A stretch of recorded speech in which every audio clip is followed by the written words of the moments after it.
Hello, fellow reloaders. We're here back at the workbench and we're decapping and resizing some brass today.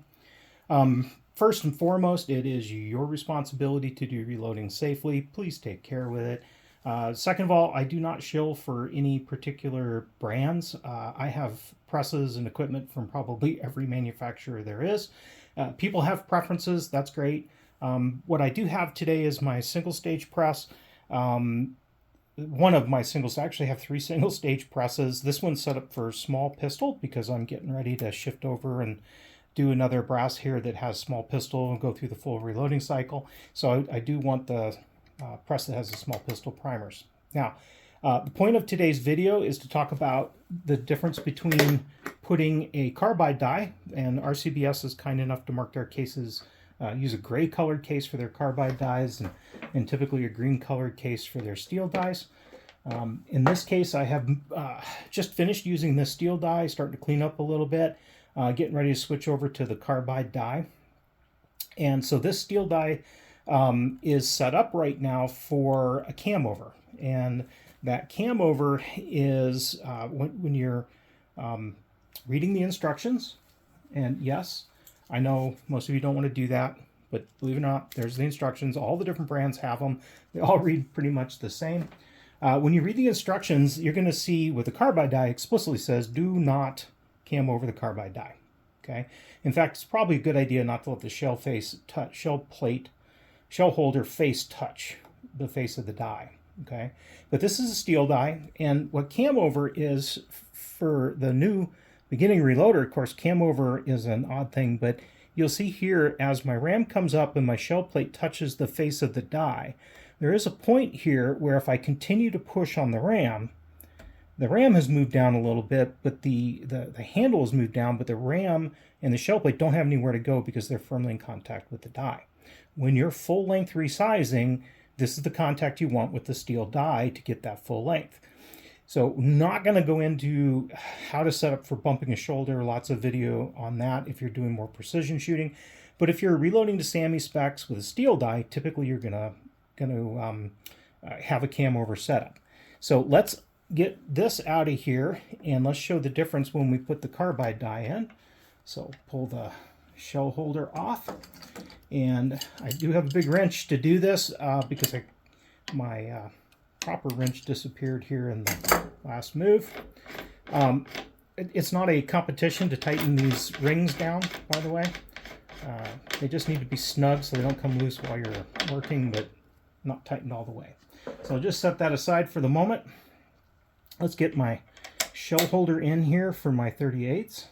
And keep in mind, these carbide dies are typically used for straight wall cartridges, mostly pistols. You will find them in some others. They're great because the carbide are great because you don't have to typically lubricate them, and they last a super long time. Now, do be careful if you're shooting some of the bigger ones like Smith & Wesson 500 Magnum. You may want to add a little bit of lubricant to that to make sure it comes out okay, because getting a shell case stuck is a pain. Okay, so shell holder is in, carbide die is started. I'm going to run my ram to the top. And now I'm going to begin to screw my die all the way down. And I'm going to go until I feel the die touch. You'll notice I'm holding the locking ring to keep it from bottoming out. I felt my die touch bottom. And I'm going to back it off just a little bit, because I do not want the cam over. I do not want the shell plate, the shell holder here, to hit the face of that die. Now, as a beginner, you may question, well, how much do I back off? What you can do as you're beginning to learn is use a piece of paper. So I'm just going to insert a piece of paper in there, and let's see if I can pull it out. Well, not real easy. It's pinched in there pretty good. So I'm going to release my die, and let's just pull the die up. So we're backing the die up just about 1/16 of a turn maybe. Now I'm going to use my wrench and let's snug it. Again, not a strength contest, just snug it. And let's put a piece of paper back in there. Again, just trying to pinch the paper in there. And now it pulls out.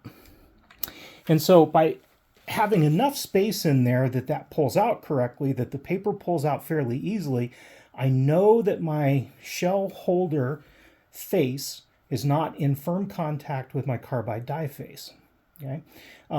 If it touches it, is it a super bad thing? Well, no, but if you're doing thousands of rounds, contact between the shell face and the bottom of that die can eventually cause some damage to the carbide die. So my recommendation is to give it just a space, and it doesn't take much.